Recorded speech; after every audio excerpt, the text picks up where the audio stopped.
It is Tuesday, which of course means it's time to answer the questions that you guys send in every single week on the Brendan Plays forums at brendanplays.com/forums or on the YouTube comment section down below. Of course, you can send your questions in as well on brendanplays.com and send it in via a voicemail. Alrighty guys, we're coming up Monday Night Raw. Honestly, I didn't like this week's Raw. I thought this week's Raw sucked, and we're going to get into what exactly happened on this week's Raw later on. We got the WWE 2K16 MyCareer mode trailer that we're going to get into. I'm going to talk to you guys about a few things that's going on with the channel as well. There's some other news that's been happening and some just some shows and things I want to kind of touch on as well. So there's a few things happening around wrestling this week. Despite being a pretty lackluster Raw, it just felt flat, but we'll talk more about that later. Of course, Let's Talk Tuesdays is available on Spreaker, iHeartRadio, iTunes, Stitcher, and YouTube. The links to those will be in the description down below, or they're up on the website, brendanplays.com. And of course, if you guys want to support the show directly, you can also support the show on Patreon and leave a pledge. Of course, $1 will give you access to the pay-per-view previews for WWE 2K15 Universe Mode early. I want to say a quick thank you to everyone that did get on that and got the Elimination Chamber early. I think there was about 13 of you guys who got on that one, so that was pretty awesome. And we'll be doing that again for Wrestlemania, so if you do want to support the show, that's the best way to do it, and you can do it for Wrestlemania and get the show early. And we'll talk more about that in a second, but that link is in the description down below. And Patreon users, next week you guys will get your special benefits, and I'll work on bringing out a exclusive show for you in the next couple of weeks. So not sure what I'll do. Maybe I'll probably do a full show maybe on WWE 2K16 and kind of give my thoughts and opinions on the game and things like that, and answer some questions about WWE 2K16. If that's something you guys would like to hear, let me know. Alrighty, so this week we launched the new NBA 2K16 series on the channel, and honestly, I really enjoy doing it. I think this is something that I've been wanting to do for about a month now. When I thought about it, I really was excited about it because I tried doing it last year and even the year before, and it just wasn't good. I know the style that I'm doing right now is very similar to what I was doing last time, but I just wasn't enjoying it. I don't know whether I was playing the wrong team or I just didn't have the right scenario. But something this year has really kind of sparked my interest in this, and I've really got a bit of motivation to do this series. So I've got a couple of episodes up already right now. I'm looking to get the third one out in the next couple of days. And I'll probably be trying to upload one of those every couple of days and really pump them out in the lead up towards WWE 2K16 so I can have quite a lot of them done, and if not, have majority of the series even done, maybe 10, 20 episodes kind of done, and doing perhaps, 2-3 games an episode as well. So that's kind of the goal right now, and I think you guys have really enjoyed it so far. I mean, nothing but love from it so far, which is pretty sweet. I really wanted to branch out, and I've been thinking about how I can do it, and NBA was really the right option. And I'm a big fan of NBA, and I'm a big fan of the game especially.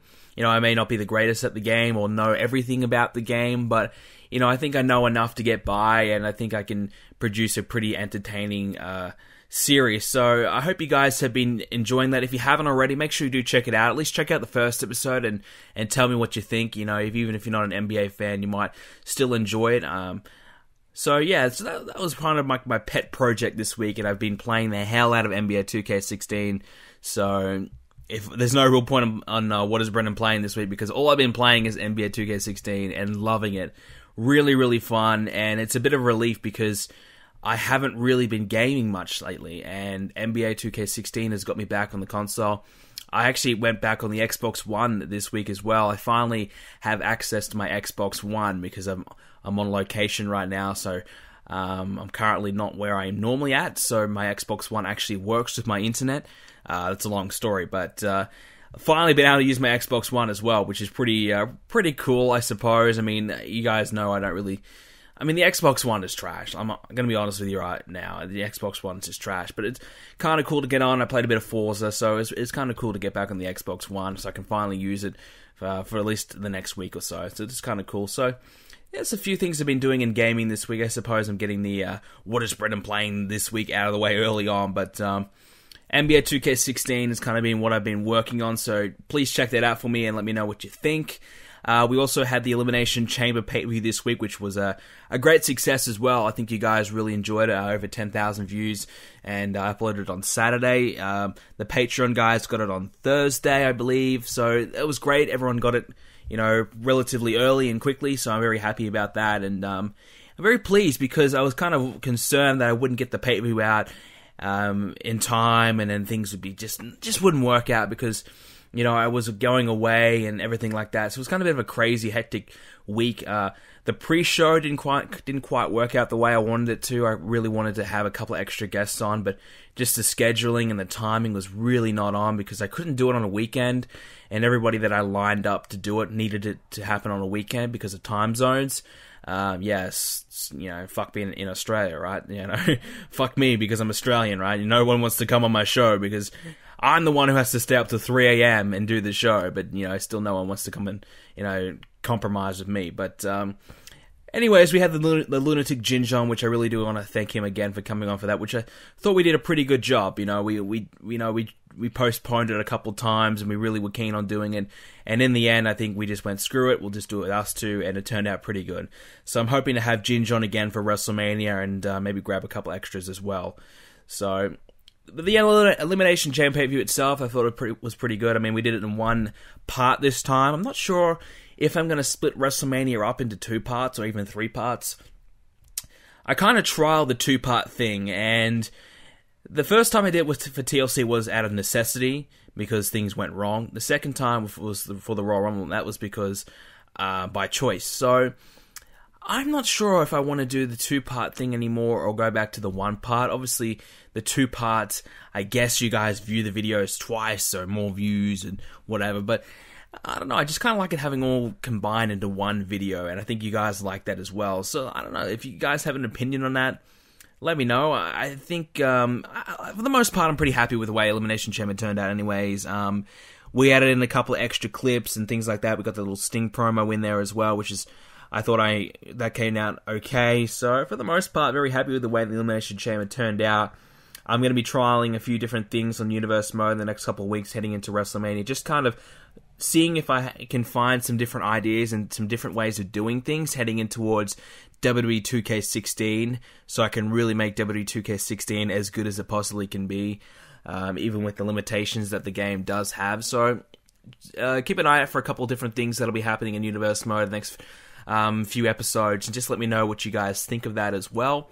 But we are on the road to WrestleMania, and we are going to about to get back on the grind. I think we'll be uploading Let's Talk Tuesdays, and then the next video after Let's Talk Tuesdays will be the Raw after the Elimination Chamber, and then we'll do an NBA video after that. So the Universe Mode is coming back, and it'll be back very, very soon, so you guys can keep an eye out for that. And I'm just really excited to bring you guys the road to WrestleMania. I'm really going to try and amp it up. I've got a lot of storylines, a lot of things in my head that I would love to do, but like I said, very limited on what the game will allow me to do, but I'm going to try and work my best around those limitations and try and make it as best as I possibly can be. So, like I said, keep an eye out for that. And I'll be writing some content, hopefully, as well on the website, BrendanPlays.com. If you are interested in kind of going the extra mile and reading up on a few things, I might be making a few announcements and things like that on the website. So that's something I would love to do, and that's something I always really enjoy doing, but I just have no time to do it because kind of thinking of ideas, writing it, publishing it, it just takes time. And I mean, I have the time really if I want to, but it's just kind of difficult trying to juggle everything around. I'm actually spending a lot of time at the moment. I mean, really a lot of time on my channel right now. It's something that I really like doing. I love doing it. I mean, this is everything I do every day. I mean, I wake up and I check my channel and I check out my forums and just check out all my social medias, and I just kind of revolve my day around it. I'll play some games to try and get some gameplay, and I'll spend a lot of hours every day on it. But this next month is going to be very hectic. I've got a lot of uni work to do, but I want to also do a lot of videos, so I'm going to have to really juggle it all around. And especially when WWE 2K16 comes out, I have a lot of exams coming up. I got about 3 exams, just around the corner when the game drops. So that's very, very frustrating. That's always going to be the case, though. Every single year, it's always bad timing, but I'm going to try and go ballistic as well. I'm also moving out like 2 weeks after WWE 2K16 drops, so it's a very hectic month. October and October and November are going to be very, very hectic months for me, and they always are, but it's always the most exciting time of the year if you're a gamer as well. So I'm very, very pumped and amped to see what this month has for us, and I suppose we'll segue a little bit into WWE 2K16 now with the MyCareer mode trailer. Last week, I think I mentioned that it might have been the week before, I really wanted to see a universe mode and a MyCareer mode trailer, and we got the MyCareer mode trailer, so that was great. So one of my prayers have been answered. We finally got some new details on MyCareer. Now, I don't know the specifics because I watched it like a week ago, obviously, and I haven't gone back and watched it since, so I'm not going to go over the trailer completely. I'm just going to say that it looks really good. You know, I mentioned it briefly in my recent MyCareer mode video, the final MyCareer of the series for 2K15. I mentioned it there, but MyCareer mode in 2K16 looks like the MyCareer mode that I expected. A lot of the features that should have been in 2K15 are now in 2K16. And I've said it many times before, I really felt as though 2K15 was a bit like a demo or a beta. Just the groundwork for what is to come, you know, the kind of, you know, got the bare bones version of the future games. And obviously 2K16 is going to be good, and I think they'll probably get things right about, you know, probably 2K18, I would say, will have the perfect WWE game for this generation of consoles. So we're still a couple years away until that, but for the most part, I'm very hyped and very excited for 2K16. So MyCareer, I think, is probably going to be the lead game mode for a lot of people, and especially on NBA, the MyPlayer mode, MyCareer mode on that is really, really popular. So I think they're trying to replicate the same thing on WWE, but they just haven't been able to get it done yet. So let's see if they can get it done this time. I think, honestly, they've got a lot of good things going on there, and it seems as though you can do a lot more interactivity and more storylines, and you can kind of base your career around what you want to do. It's not just what the game wants you to do. Like, you can interfere in things. You know, you can be a tag team guy. You can do a lot more things. It kind of gives you more choice. But whereas in 2K15, the only thing you can do is pick whether you want to be in a tune-up or a dark match. You can't do anything else. The rest is set up for you. So it's kind of very limited, and it's very boring, very boring. So if they can fix that, that would be great. Even in MyCareer on NBA, once you get past like the first fair bit of the game, like maybe the first year in the game, then you've just got like a bit of a lull. There's really nothing happening, you know. It's just a long time where nothing happens. Especially, I'm talking more so in 2K14, because that's when I really went through my big MyCareer mode playthrough. 2K15, they kind of fixed a few things and changed it up a little bit, but it's relatively the same. And obviously in 2K16, it's very different. The whole setup of it's quite different, at least with what I played so far. So they've kind of fixed that up. But yeah, a lot of the time you can be doing a whole lot of nothing, and that's not great. I mean, it's okay if you have a couple matches. We'll go back to 2K WWE right now. It's okay if you have a couple matches where, alright, it's just a tune-up matchup, whatever. But, you know, then you want to be back in it. You want to be back in the title hunt. You want to be back in storylines. So my main concern is just having less time where you're not doing anything. Just reduce the time where nothing's happening. Make sure you got so many storylines you can do, and just keep things ticking over and just keep things happening all the time. And if you have all these exciting things happening, and it's going to keep you interested, because honestly, there was only a few times where I was generally quite interested in MyCareer mode on 2K15, and I had some storylines going and I kept wanting to play. Most times I just kind of went on it and played it for half an hour to an hour and then got off it. And there was only a couple times where I actually sat down and probably played it for 2 hours, 3 hours, and really went, wow, this is actually really, really fun. So if they can get that fun factor in there, can just keep the excitement going constantly, then perhaps we might have some potential.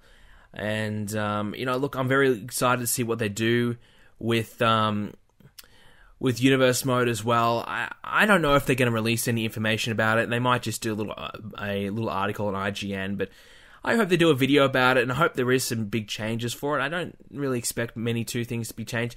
Honestly, it doesn't really need that much to be changed about it. I just think having more control over the rivalries and cutscenes would probably be my own thing, and honestly, not having that, you know, it's quite random. I don't like that. I would rather have a little bit more control and kind of set some storylines for Universe Mode rather than just be random. So let's say I've got Sheamus and Triple H in a rivalry and I want it to be about, a cheating girlfriend. Let's say Stephanie McMahon cheats on Triple H for Sheamus. I want to be able to set that rivalry up and kind of have the cutscenes to go around that. So I'd like to see a more storyline aspect of Universe Mode and just have more options and more creativity to it. Because I believe Universe Mode is what you make of it. Universe Mode, if you just straight up play the matches, it's boring. It is very boring. And I did that when I originally played Universe Mode on W12, and I got a little bit of enjoyment out of it. I was trying and praying I was really hoping it was something like GM Mode. It wasn't, obviously, but now that I have the YouTube videos and I make my own storylines and I really go the extra mile, I mean, so much extra mile, I go crazy with it, but I really, really enjoy it.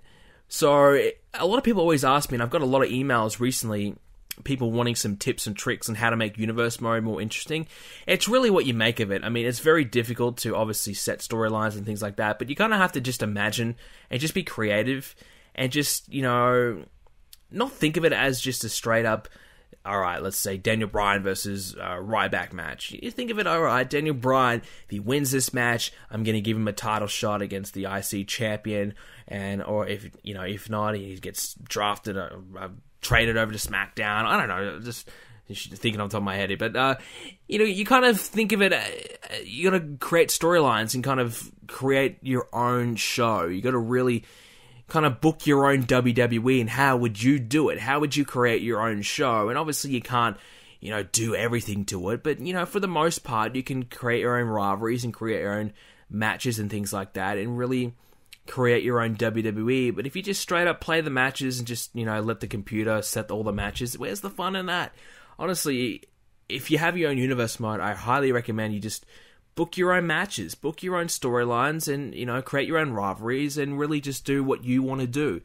Just letting the game do it for you, where's the fun in that? Because the game just gives you the randomest crap, and you will find it crap, because it's not going to be any good, because it's not really designed for the game to kind of pick it all. They expect you to actually make matches yourself. So that's just what a lot of people always ask me, how can I make my Universe Mode better? It's just, you have to be more involved in it. You have to be calling all the shots. And if you are creating everything yourself, then you will be more invested and enjoy it more. But anyways, I'm kind of getting sidetracked. W2K16 MyCareer mode looks good. I'm hoping to see a Universe Mode trailer soon. And I know they had a standard trailer a couple weeks ago, which I thought was pretty good. But I would like to see some more gameplay too. I just like to see more of what they're going to offer us. And I wouldn't mind seeing them going through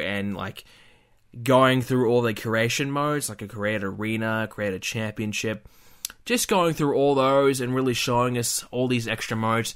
They had the trailer where it's just straight up gameplay. Now I'd like to see some, snippets and some previews of what to expect and all the creation modes. And once they give us that, I think a lot of people will kind of be, more forgiving, because I think a lot of people, and I'm just thinking as a PR thing, a lot of people really lost hope in WWE games on 2K15. I think 2K14 was a great game.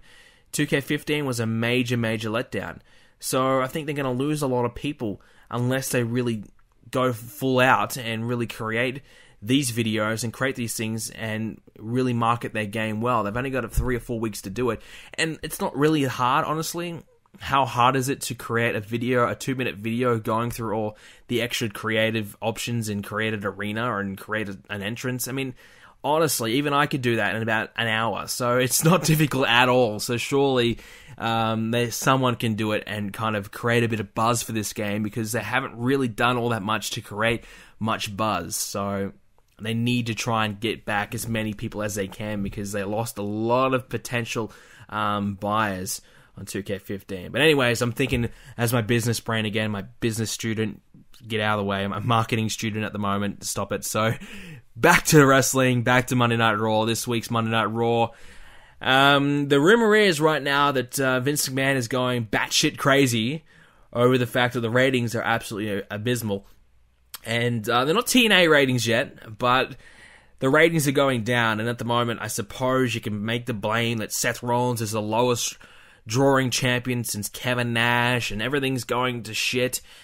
And honestly, when you have a show like this week's, it's no surprise as to why the ratings suck, because the storylines are either non-existent or terrible.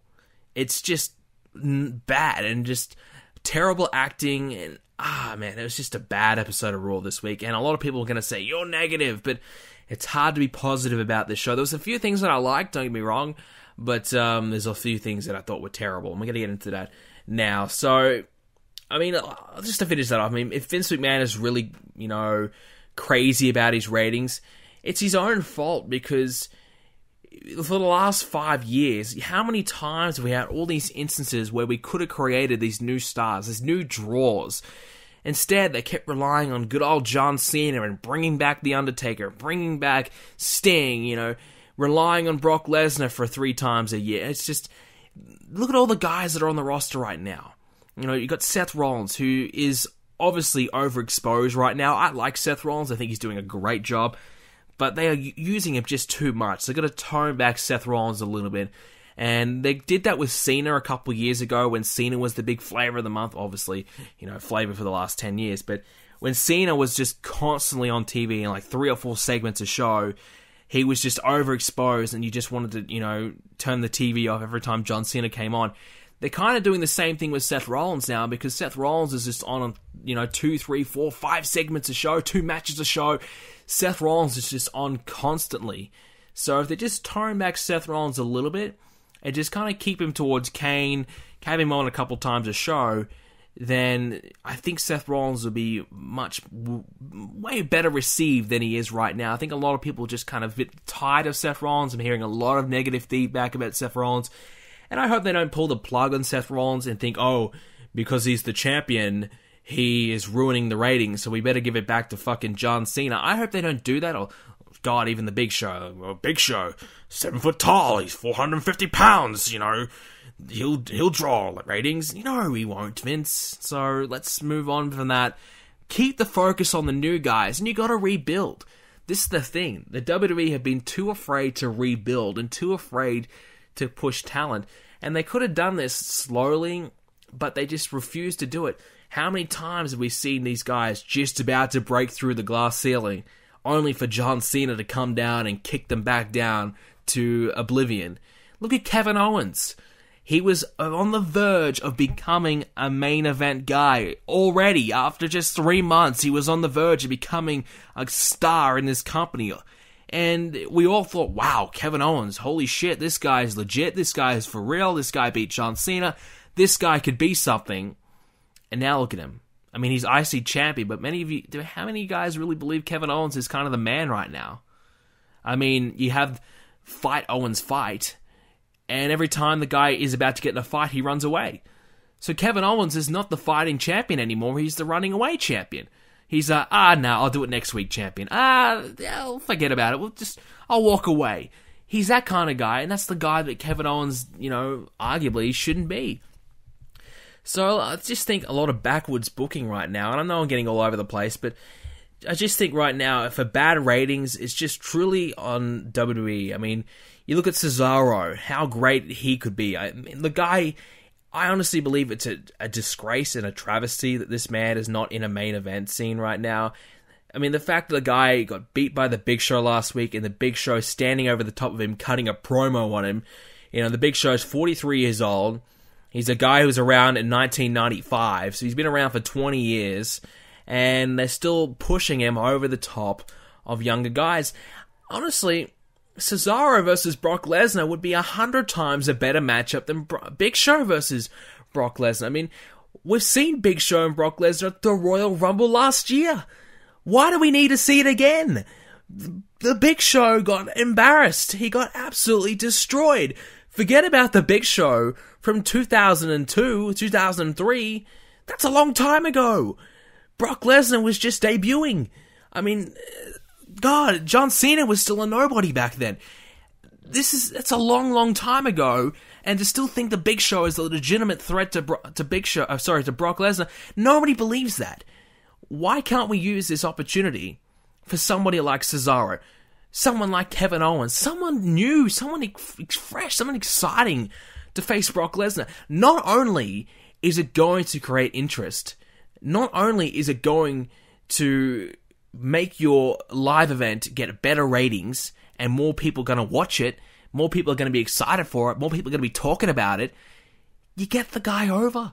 You get Cesaro in a match against Brock Lesnar. You make Cesaro hang in there. Brock Lesnar beats him, but Cesaro puts up a fight. And all of a sudden, holy shit, Cesaro, he hung in there with Brock Lesnar. Brock Lesnar's the fucking man, but Cesaro, he gave Brock Lesnar a run for his money. Brock Lesnar was getting thrown around a little bit by Cesaro. Damn, this guy's good. And then you can build off that. But instead, we have the Big Show, who's going to beat Mark Henry in 2 minutes for fuck knows why. Cesaro gets beat by him in 5 minutes. And the Big Show's going to go up against Brock Lesnar at Madison Square Garden on Saturday. And he's going to get beat in 3 minutes. And it's just going to be a complete waste of our fucking time. Why? Why give the Big Show this opportunity when there's so many guys that I think everyone else would rather see? When we saw Roman Reigns and Brock Lesnar battle it out, a lot of people don't like Roman Reigns, fair enough. But when you saw Roman Reigns and Brock Lesnar, you saw Roman Reigns get his ass kicked. But Roman Reigns kept on going, kept on fighting, and kept on coming. And to me, when I was watching it, I was already a Roman Reigns fan, but I was kind of sliding off, I'll say the bandwagon. I was, kind of getting a little bit bored of him. But when I saw him do that, I went, holy shit, Roman Reigns, bit of a badass, stepping up, he's not giving up. Now, you could have had Roman Reigns in there, you could have Dean Ambrose, could have had any of these guys in there. And even if they lose, you still give them that exposure. That's still that big matchup against Brock Lesnar. And I think Brock Lesnar, if you're going to have him wrestle 3-4 times a year, why have him verse the same guy that he's versed but in the past? We've had 3 John Cena matches in the past few years. We've had 3 Triple H matches. Why don't we have him, 3 Undertaker matches now?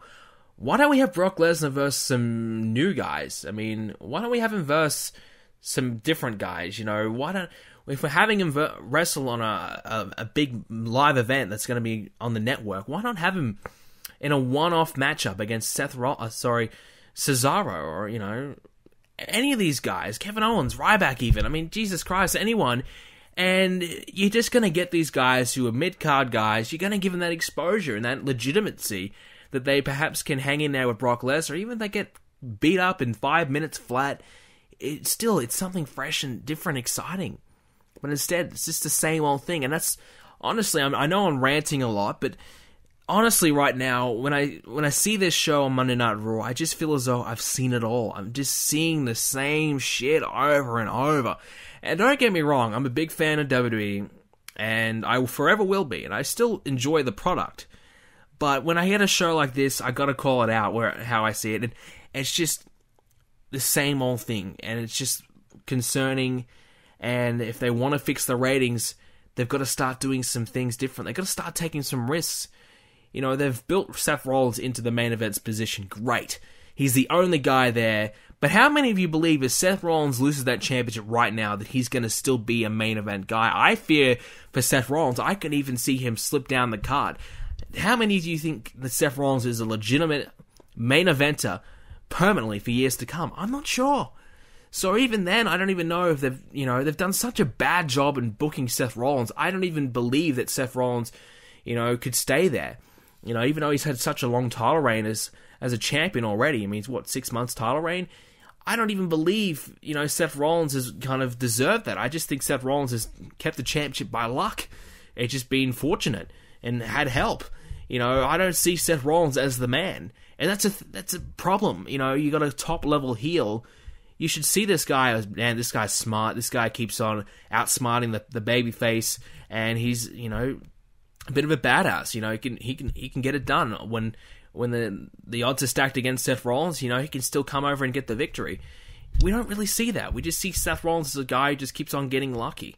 And he beat Sting, but even then, they didn't even make a big deal out of that. They had him lose to John Cena the next night. So it's just kind of ridiculous. And they had him lose to John Cena the night before. So just having John Cena beat everybody is ridiculous. And, if you want to fix the ratings, you got to fix the roster. You got to fix the bad storylines, and you got to fix the roster. And, you know, they've got the talent. The talent is there. You can't argue with it. The talent is definitely there. They've got so many guys in the roster right now who could be great superstars for the future. They could be top-level guys. But for some reason, they just keep on falling back to the same old people. Your Kanes, your Big Shows, your Mark Henrys, your John Cenas, your Randy Ortons. Doing the same guys over and over and over is not going to work. You need to start building some new people up. You got Roman Reigns, you got Bray Wyatt, who put on a hell of a match on Raw. I thought the match was great, and after the match brawl was fantastic. You got Dean Ambrose. I mean, Dean Ambrose 6 months ago was lighting the crowd up. Every time he came out, the crowd was going absolutely ballistic. And now, you know, he's toned down so much more. You know, they're missing a lot of opportunities here, and a lot of things they could have been doing to make this show better, they haven't been able to do, and it's just... The fact that nobody's getting a reaction, I think, is because things are just kind of boring. You know, it's like, oh, cool, the Dudleys are here. Yeah, let's give them a bit of a clap, and then we'll just be done with it. So, Vince McMahon, if you want to fix the ratings, you got to look at yourself. It's your own fault. You haven't been building anyone up, and when you are about to build somebody up, you just kick them back down again. It's 2 steps forward, 10 steps back. It's ridiculous. I will say, though, the New Day was good again, obviously. I like the New Day coming out to take on Cena. It was Xavier Woods coming up against Cena, coming out with the trumpet. It was cool. I liked it, how he was doing Cena's song, and obviously it led to the 6-man with the Dudleys, which was fine. The big thing that I really, really did not like with this show at all was the Divas segment. Honestly, this segment was absolutely atrocious. This was a big pile of shit. This was terrible. Honestly, terrible. Just god-awful. First of all, before they even started talking, I had a problem with it. Go back to last week, right? We had Paige turning on Charlotte and Becky. Paige cuts this big, oh, she's doing a shoot promo. She's copying AJ Lee. You know, she's talking trash about all the divas. She's telling and, you know, ripping on Charlotte and Becky Lynch right in front of their faces, and they're all angry. They're pissed. Becky Lynch has to hold back Charlotte because she's so pissed off. What happens this week? They come out and they're fucking smiling and dancing and feeling happy. Why? Why? Why? I mean, you come out last week, you're pissed off, you're furious. This week, you're coming out to talk shit about Paige on Miz TV, and you come out and you feel it's just as nothing ever happened. You're coming out, and I'm smiling, I'm feeling great, I'm the Divas champion, life is fantastic. Meanwhile, last week, my best friend turned her back on me, and she betrayed me. What is going on? And I blame that on Charlotte and Becky, honestly. I mean, come on, how hard is it to get that right? I mean, if creative honestly said, oh, go out there and be happy and smiling and feel great, I mean, they're idiots. But even then, just honestly, just walk out there. Just walk out quickly to the ring. Act like you're pissed off. Act like you got something to say about Paige. Instead, they're smiling. They're happy. I don't get it. It's just no storyline continuity at all. And just overall, the segment was terrible. It's just bad acting. Just terrible. And, you know, the Bellas coming out, I mean, they're just, you know, the Bellas, I like Nikki to a degree, but even then, Brie Bella is dreadful. Whenever she has to talk, it is just awful.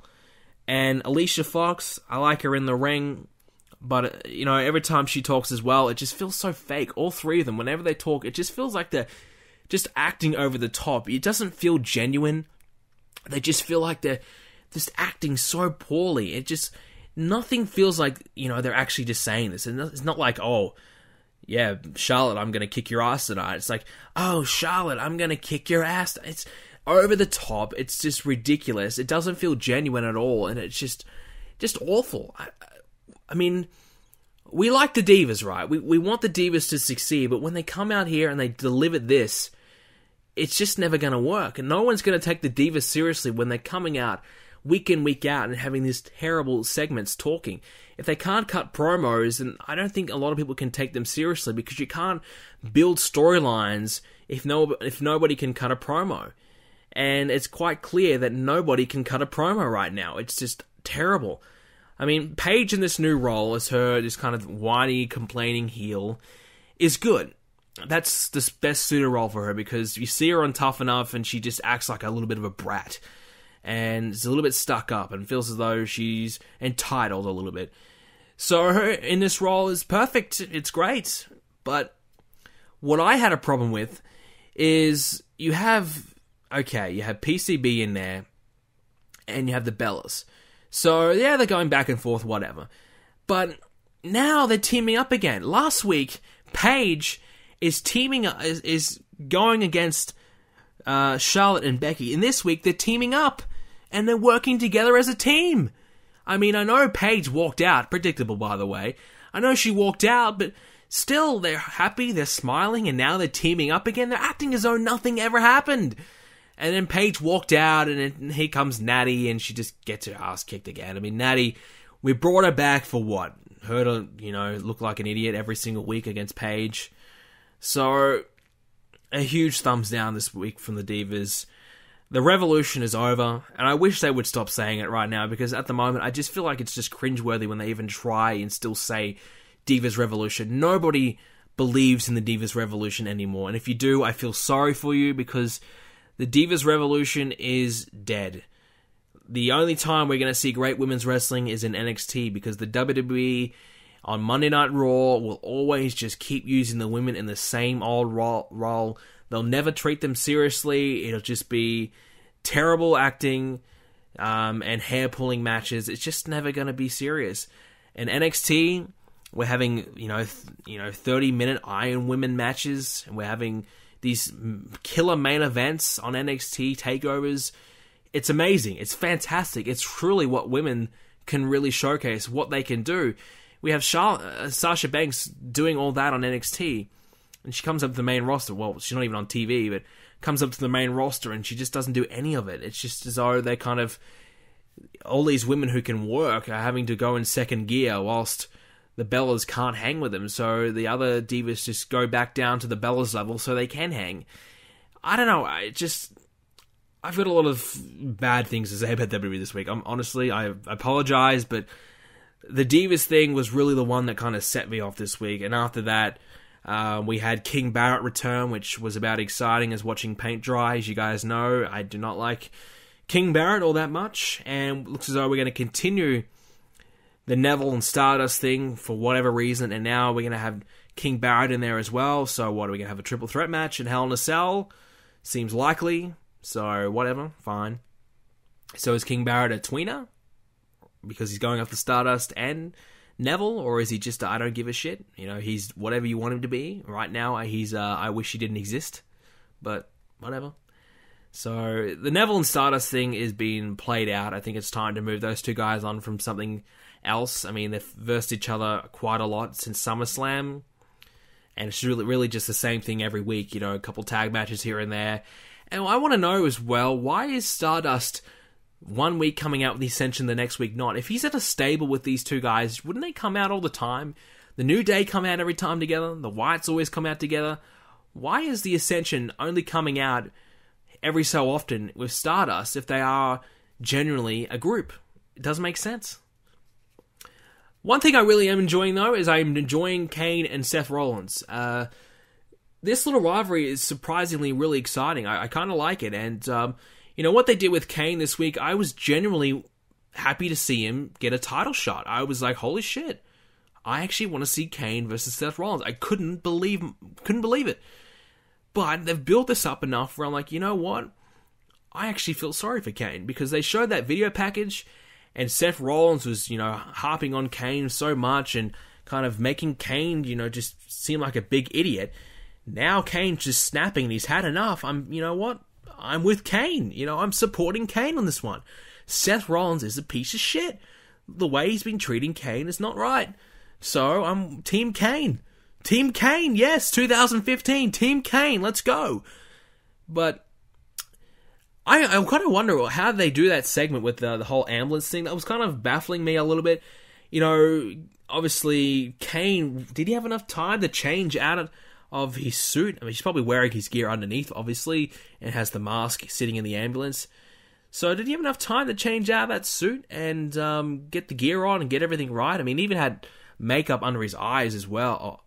Under his eyes as well. So, yeah, just kind of like, wow, did they pre-record that, or was that all live? Because it was live. I'm like, wow, it's a quick change. I was kind of impressed. You know, so Kane actually can move. And Kane came off like he's just a bit of a Terminator. I mean, he had a bad leg. He no-selled it. He kind of whacked his leg back into gear, and away he went. And he came out and kicked Seth Rollins' his ass until Seth Rollins got away again. So kind of teasing towards Hell in a Cell. I thought they did this very well, and I'm enjoying the Kane and Seth Rollins thing.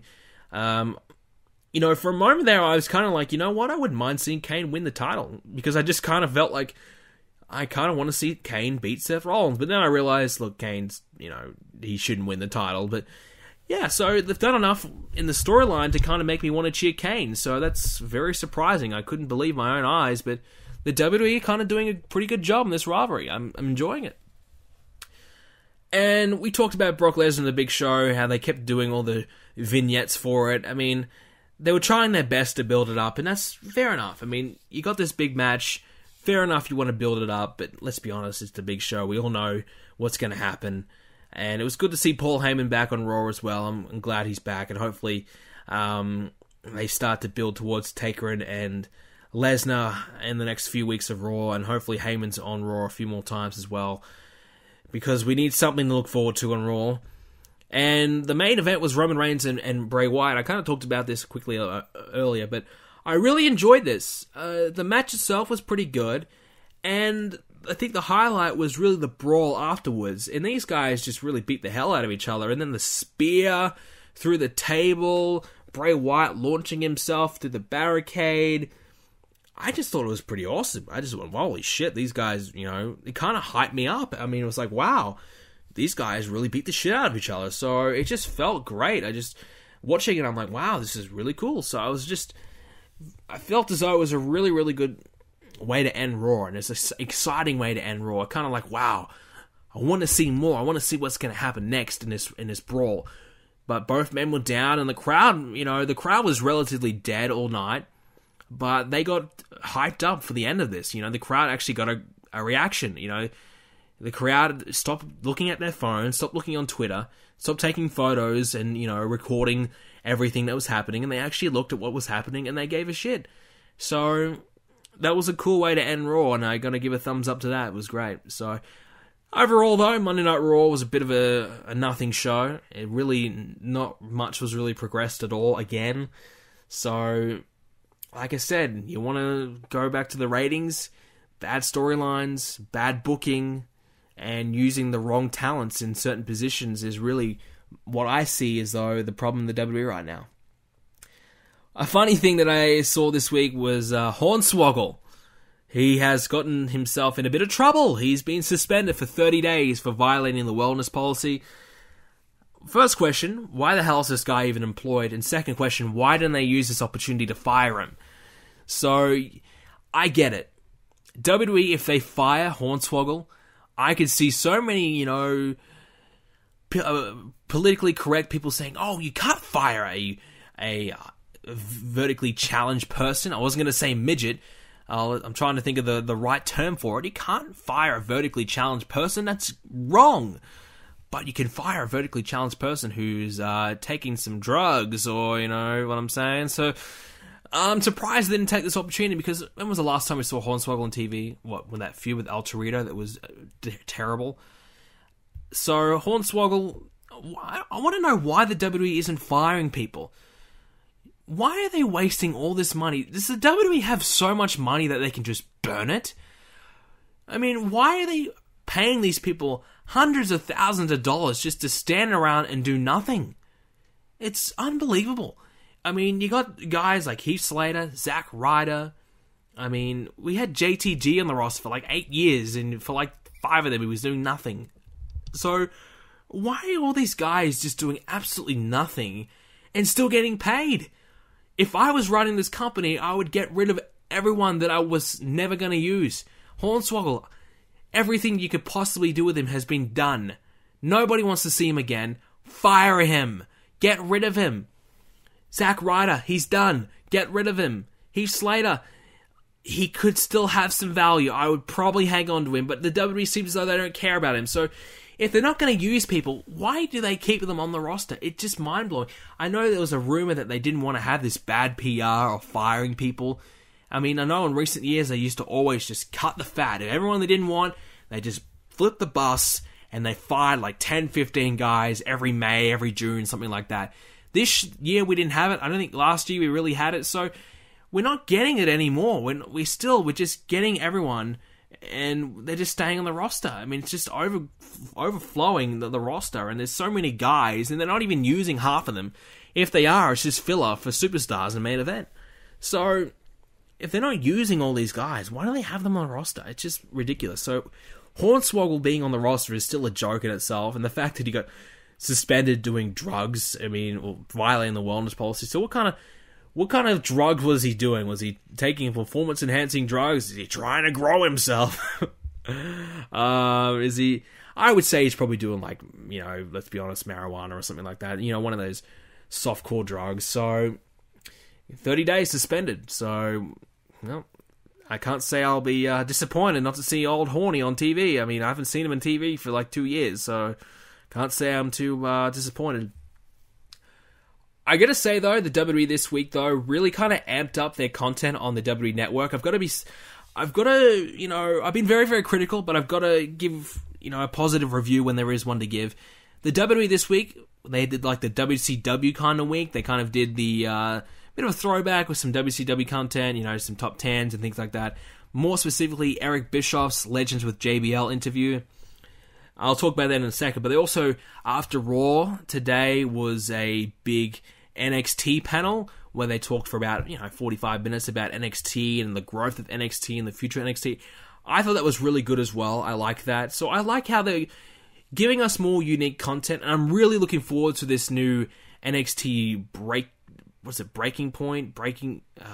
I forget the show. You know what I'm talking about. The new kind of NXT Tough Enough kind of show. That not kind of tough enough, but like a backstage look at NXT. I'm really looking forward to that one. I'm really, really looking forward to that show. I think it's going to be really, really good. So I'm really looking forward to that. But this week we had Legends with JBL. And honestly, this was great. I mean, there wasn't a lot of new things. If you know Eric Bischoff and you've listened to his shoot interviews, which I have, I'm a big fan of Eric Bischoff. I think he's great. You wouldn't really learn too much from this one. There was a few things that I found intriguing. I was like, oh, okay, I didn't know that. It was cool. For the most part, not really. But if you haven't really learnt too much about Eric Bischoff, you're going to get a lot out of this, because it seems as though this is WWE's version of a shoot interview. Basically, they got JBL sitting down with all these questions, and he's just asking Eric Bischoff, and Eric Bischoff's just giving his answers. Now, I'm going to say not exactly all completely truthfully. There were some points where you kind of knew Eric was holding back a little bit, so he didn't piss anybody off. I remember vividly in the first part, there was something to do with Triple H. I don't remember what exactly it was. I think it was who was right, who was wrong over something. And Bischoff was like, you know what, Triple H, he was probably right. I don't recall. So he's trying to kind of, keep things good. He keeps his relationship with the WWE good, because he wants a DVD coming out. There is a DVD of Eric Bischoff rumored to come out, a documentary, hopefully. And they're gonna do a few things about Eric Bischoff. So I think that's great. So Eric's kind of playing it smart, and he doesn't want to jeopardize anything by saying the wrong things. But for the most part, it's a genuine interview. He takes a few shots at a few guys, like Vince Russo, obviously. So it's their version of a shoot interview, and I think this is a good thing. I mean, I know there's some rumors, like I think Road Dogg and Ron Simmons are a few rumored guests, but it's kind of cool that they are kind of capitalizing on this whole shoot interview phenomena that a lot of people do enjoy and people pay for. And if anything, you just get a 2-hour sit down or an hour sit down, and you learn a little bit more about the guy. Learn more about his career. I know they do like the Austin interview, but this one might be a little bit off the cuff, speaking some truth on a few things and kind of asking a few hardball questions. And I like this. And I thought JBL did a pretty good job. He's very knowledgeable about what he was talking about. And I thought for the most part, this came off really good. It was about 40 minutes each episode. I think the first one might have been 45 minutes. But if you haven't seen it, go check it out. It was really, really good. I personally loved it. So Big thumbs up from me, and they've done well this week in their content, and they are trying to step it up a little bit. I think they finally realized that, look, we need to start making some unique content, and it's about damn time. I mean, honestly. The problem is, though, I think there's a lot of old stuff they haven't added onto the network that I think a lot of people really want to see, and I think they kind of misconstrued their ratings for their own network. I think they see, let's say, the Beast in the East live event. They see that, and they go, wow, look at the people who watch this. And then they add some, AWA from the 80s, and they go, well, not many people are watching this. Why should we add this? It's a smaller market, but honestly, if you have all the content, put it on the network. I mean, you got to start putting all this content on the network and giving people as much content as they want to watch. A lot of the time, like, there's all these Nitro episodes that I want to go back and watch. I haven't watched them yet, but it's there. And it's there for me to watch. And I want to be able to go back and watch all these shows. And if I have access to all this content, I'm going to go back and check it out when I get a chance. When it's a Beast in the East, it's something new. I'm obviously going to watch that straight away. So I don't think the two can really compare. But you obviously can tell the WWE are more focusing on new things, and that's great. They should be doing that. But you should be creating new content whilst having this old original content already on the network. That stuff should already be on there, and now they'd be focusing on new stuff. But the fact that the old stuff isn't even on there to begin with is a problem. But I will say, happy with what they've been doing in the network recently, so thumbs up from me. Can't complain too much. And finally, Lucha Underground, back for another season. Season 2 coming back, same place, probably same time. And it's very exciting. I know I kind of went on the Lucha Underground bandwagon for a bit, and I fell off. But the show was great. Every time I watched it, I had a blast. For some reason, I just couldn't... I wasn't in the habit to watch Lucha Underground, and maybe I was thinking that I would go back and watch it, but I never really got around to doing it. I watched a little bit of their Ultima Lucha show, and I loved it. It was really great. Lucha Underground is a fantastic promotion, and they really put on a great show. I know they're doing a bit of budget cut, so hopefully that doesn't impact on the quality of show too much. I'm hearing that it won't. It's more just things that won't affect the on-screen show, so that's great. So I think Lucha Underground back for another season is fantastic, and really, that's the alternative. If you're looking for an alternative, TNA, forget about it. Ring of Honor, I would recommend Lucha Underground. And when they're coming back next year, definitely start watching that. And I believe Rey Mysterio will be their headlining act on the show. So Rey and Alberto El Patron is going to be some big guys on the show as well. Johnny Mundo is obviously there as well. So some great stuff there on Lucha Underground, so make sure you guys, if you haven't already, do check out Season 1 and keep supporting it. Let's support this new show, and let's keep building it, and let's keep tuning in, and let's hope the show can perhaps get a better network and kind of build off that and become, a genuine alternative. So, alrighty, so that's pretty much everything I've got to cover this week. We're going to get into some of your fan questions before we call it a week, and we had a few questions this week, so let's go straight into them. We'll start it off with the voicemails. Hi Brendan, just out of interest, when do you plan on stopping doing WWE on YouTube? Thanks. I don't think I could really stop doing WWE right now. I think I've kind of based my whole channel around it enough to the point where if I stopped doing it, it would probably be detrimental and my channel would probably die. I still generally really, really enjoy doing WWE. I wouldn't be doing it if I didn't. I think you guys can see the hard work that I put into the universe modes, and I'm doing the GM modes, doing the career modes, and doing all these different things. I think you guys can generally see that I have a passion for this. So I hope that kind of translates through my work as well. But yeah, I don't think I could really see myself stopping WWE. If I stopped enjoying WWE, if I stopped watching the product, then obviously I probably would dip out. But I would like to do some more branching out and play games like NBA and some Battlefield and some shooters, perhaps some Black Ops. I love my shooters, and I love NBA, and I love so many other games. I'm a huge gamer. I play a lot more than just WWE.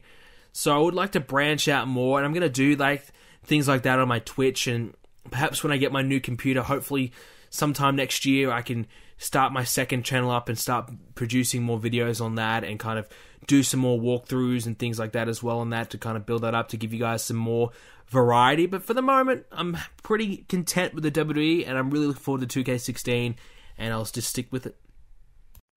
Hey, Brendan. It's Jordan from South Carolina, and I have an interesting question for you. I know we've all been complaining about how Seth Rollins has been booked to look so weak as a champion. Well, I was wondering, is that WWE's way of punishing him for having that sex nude scandal with that NXT chick, and then his leaked photos got out on Twitter? I know it's kind of far-fetched, and I know it's really beneath WWE to do that, but considering the things they've done in the past, it wouldn't really surprise me. Anyway, I hope you answered this question, and talk to you later. It's interesting. I mean, it's hard to kind of ignore that, and it's hard to kind of ignore the whole Seth Rollins scandals that he's had. I mean, he had the nude photos, and he had the whole Zara thing with the Nazi thing, and it's just been a headache after a headache.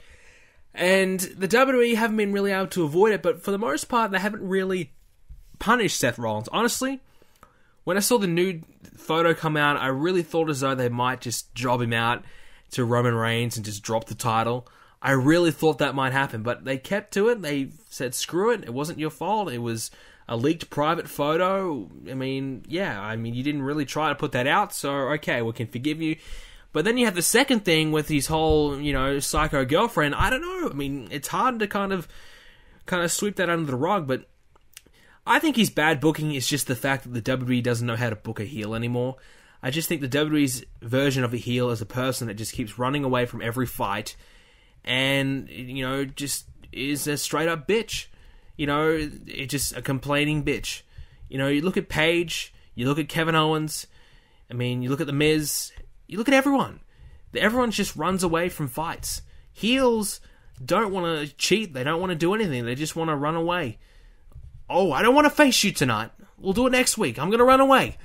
Every time there's a fight, they just walk away or they get out of there and, they don't come back in. Where is the days where the heel just didn't give a shit and he doesn't care what the ref thinks, doesn't care what anyone thinks. He's just going to go in there and beat the shit out of someone. It's gone. So I think it's more so the bad booking is to the point where the WWE cannot book a heel anymore. I don't think it's really punishment. I just think it's terrible booking. They have like 50 writers and they still can't come up with a decent storyline and book the guy properly. It's ridiculous. Brendan, it's Thomas here from United Kingdom. I would like to know, who do you think will beat Seth Rollins for this championship? I suppose the only logical answer is going to be Sheamus. Sheamus has the money in the bank. I don't think many of us really want to see Sheamus as champion, and let's be honest, Sheamus as champion, is that really a ratings kind of booster? I don't think so. So I think the only guy who's really next in line that we can kind of guarantee is Sheamus, because you got Reigns, you got Ambrose, you got Bray Wyatt, all kind of on the sidelines a little bit, doing some other things, not really focused around the title. Brock Lesnar probably won't be back until the Royal Rumble, and he might win the Royal Rumble. He's my prediction to win it at the moment. So you'd have to say that time frame between now and the Royal Rumble, Sheamus is probably going to cash in and take the title away. I'm surprised they didn't give Sting the title. Perhaps they were going to, but the injury to Sting changed plans. I don't know. I probably doubt that, but I think the only guy who's really next in line has to be Sheamus, and that's going to suck big time. Alrighty, so some questions written in by you guys on the YouTube and the forums. The first one comes from Edgar. Oh man, what's this one? Edgar Onjoko. Brendan, are you going to add NXT tag teams into W2K16? 2K released the entrances for the Vaudevillains and the realest guys in the room. Bada bing, bada boom. And it would be really great to see them in the Universe mode. Honestly, at the moment, I was really contemplating doing an NXT brand on Universe mode, but I'm kind of going against that right now, considering the lack of people that they actually added into the game. The fact that they didn't add any NXT Divas really at all. So I'm kind of hesitant. I don't know if I'm going to go down that way anymore. Instead, I might just, debut them as they come along and, maybe use them on special appearances. I'm not sure. But at the moment, an NXT brand isn't in the works just quite yet. So I will probably use these guys at some point, perhaps when they debut on the main roster. If I don't use an NXT brand, I don't know. I might do a poll on the website and see if you guys want to see an NXT brand. But at the moment, I'm not sure what I'm going to do with anybody in NXT at the moment. All right, next one comes from Gerald Petaway. Have you ever tried out or considered trying out for WWE as like a writer, commentator, or something like that? Obviously, no. No, I have not. I don't even know where you go to do anything like that. I don't have any credentials. I don't have anything like that. Would I think I answered this question a few weeks ago, but would I ever consider doing something like that? I definitely would, because I have a passion for WWE, and I have a passion for sports and entertainment. So I would definitely be down to do something like that. Obviously, though, 20 years old, I'm from Australia, I have no idea what I'm doing in life. I have no idea what the hell. I wouldn't have a clue what to do. So I don't think I would be a great candidate. But I think being a commentator would be pretty cool. I don't know, that'd just be me. But being a writer, I'm not sure if I'd be cut out for that. I'm not a very creative person at all. But talking over a match, I think I could probably do that. But I've never considered or tried out at all. I have no plans of doing that. It's not really a goal of mine, because to me it's not realistic at all. Alrighty, so next one comes from Freddie Palmer. Who is the superstar that has been the biggest disappointment over the past year? Now, when I see biggest disappointment, I see that on the part of the WWE, not on the part of the superstar themselves. The biggest disappointment, I mean, you can look at the Ascension. They came in, bit of buzz from NXT, looking pretty good. They came in and they flopped straight away. Ridiculous. Some other disappointments, I'm going to say Kevin Owens. I mean, I would say this is on the back of the WWE's booking, but he had a great start, and then now he's really not doing much. Cesaro had a chance to really build himself into a huge star. The WWE didn't do it. Dolph Ziggler, building off Survivor Series, was going to be the man, didn't do it. But I suppose the biggest disappointment might be Sting, because you look at Sting, you built him up for months and months. He comes in, his first match is a loss, and he's gone for months. He comes back, and then he loses again. So, I mean, he's had 2 decent matches, and I thought the one at WrestleMania was good enough to warrant him coming back for another one, but him losing to Triple H was ridiculous. So I think Sting, the way he was booked, the way he was used was just terrible. So I'd have to probably say Sting might be the biggest disappointment, considering all the build-up and all the anticipation for him coming in finally. It was really all for nothing. This one from Alfonso Henrique. He wants to know, do you think it's a good idea to bring back Spike Dudley to help the Dudley Boys? I don't really think so. I mean, the Dudley Boys are fine without Spike. I mean, if you're going to bring someone back or you use someone in that role, maybe use someone different, someone new, someone, reinvent someone, do something different. We don't want to bring back too many old guys. Let's focus on some guys for the future. Next one comes from the back of 7. As of right now, there are 3 ribbon matches the WWE is considering for Taker at this year's Mania. Taker vs. Cena, Taker vs. Rollins, Taker vs. Strowman. Which one would you prefer to happen, and how would you like to see it booked?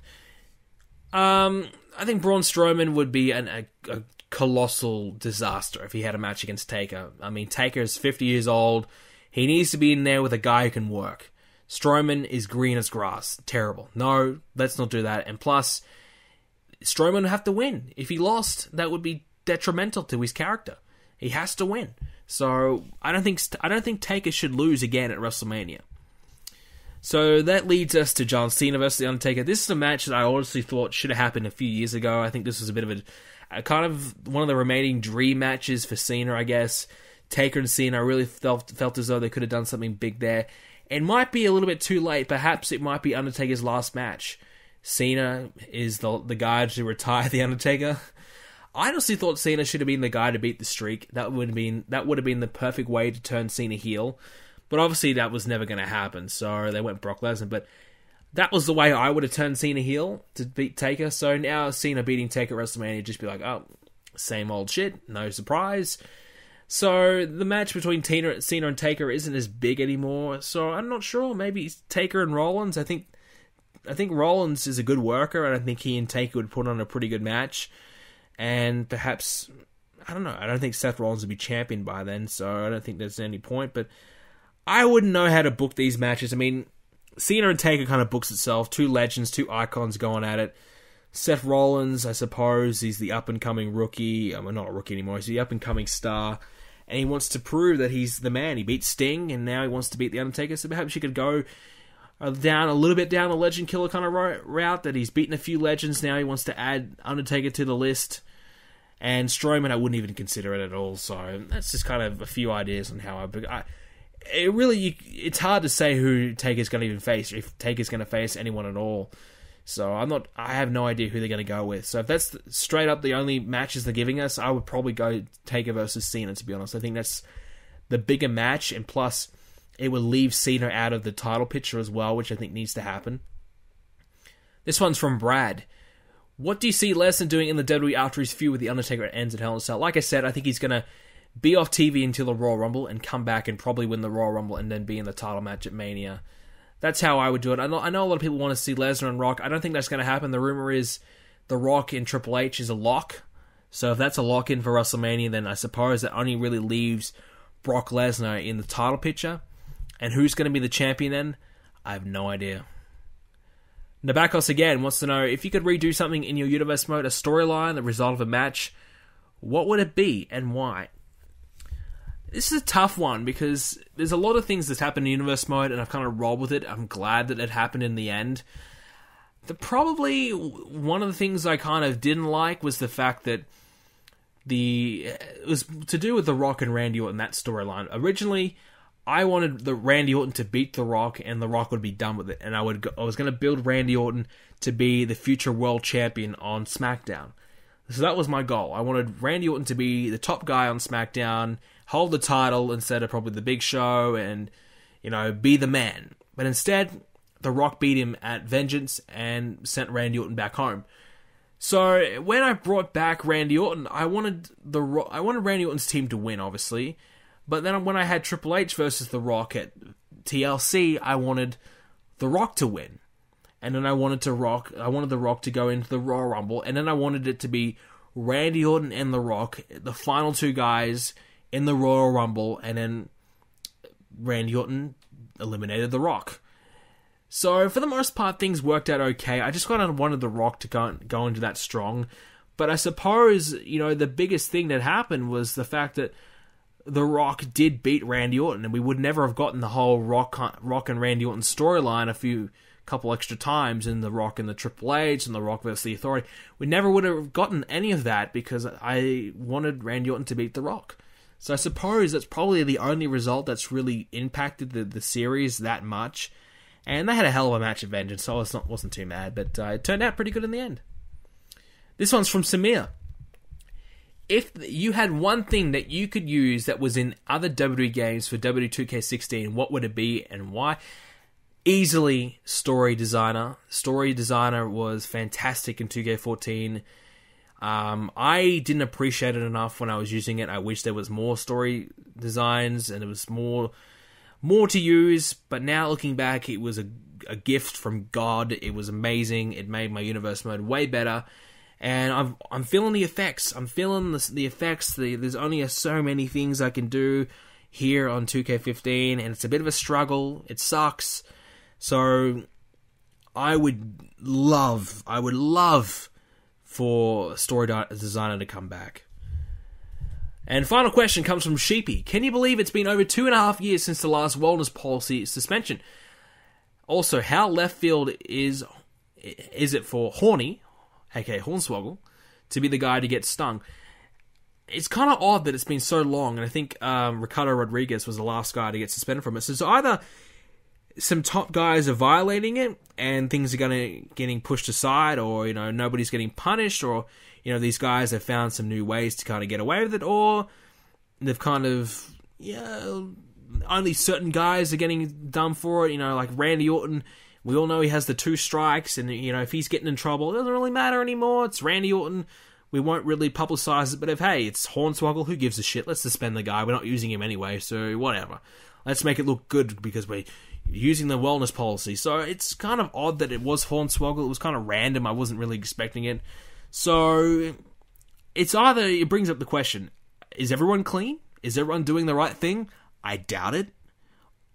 I think it's more of a case of people are doing the wrong things, but the WWE are only picking and choosing the guys they want to suspend. So if it's a guy that they don't really care about, like Ricardo, like Hornswoggle, they can do it. They can get away with it.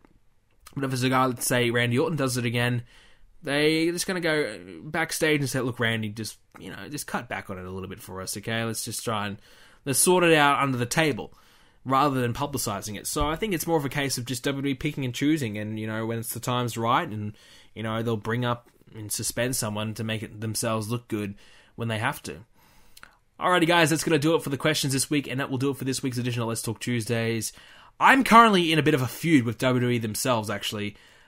Crazy things happened today. WWE has kind of, like, copyrighted claimed, like, 20 of my videos today. It was crazy. I'm kind of getting a little bit worried that I won't be able to upload WWE gameplay anymore. I'm getting a little concerned because, like, honestly, half of my universe modes and, you know, a big chunk of my MyCareers are all getting claimed from the WWE right now, and it's all bullshit claims. Like, it's all bullshit that I should get overturned and it should be fine. But the WWE are really really don't like me right now. I don't know. Did I, you know, tease the Big Show too much and now they're getting back at me? I'm not sure. I mean, fair enough, it was TNA, but it's WWE. I mean, I'm trying to support them. You know, did I tell them that the Divas Revolution sucked and they're a bit frustrated at me? You know, I mean, I don't know. But did I forget to buy a Big Show t-shirt and now I'm, you know, being punished?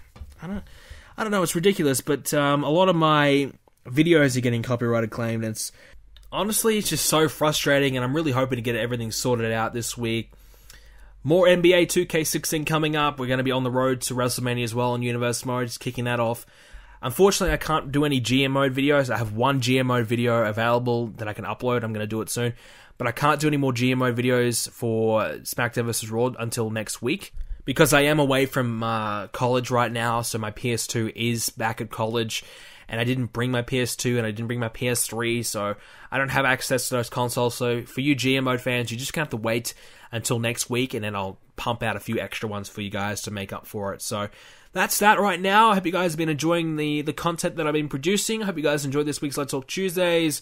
I apologize for the big rants this week, but I had to get it off my chest, and this is what I use this platform for, and you guys unfortunately have to listen to it. But I really hope you guys have been enjoying the videos. I'm really kind of excited for the next month. I'm really excited to see what the future holds for my channel. This is a big month for me, and the next 2 months is going to be huge. I really want to get back into streaming as well. I just want to give back to you guys and really make the best content I can. So I'm really hoping I can do that, and I hope you guys keep enjoying and supporting the videos, and make sure you leave a like on this one as well. Of course, if you do want to leave a question to have your question heard on next week's edition of Let's Talk Tuesdays, make sure you do send one in on the YouTube comment section down below. Again, people are sending them in on my other videos. Make sure you send it in on this video. Episode 74, Let's Talk Tuesdays. Send it in right now on this video or on the forums at brendanplace.com/forums. You can sign up for free today for that. And there's also the voicemail option as well. So don't send them on my other videos. I've explained this a million times, but people still keep doing it. Make sure you send it on this video. And please, go check out the Patreon page as well if you do want to support my channel.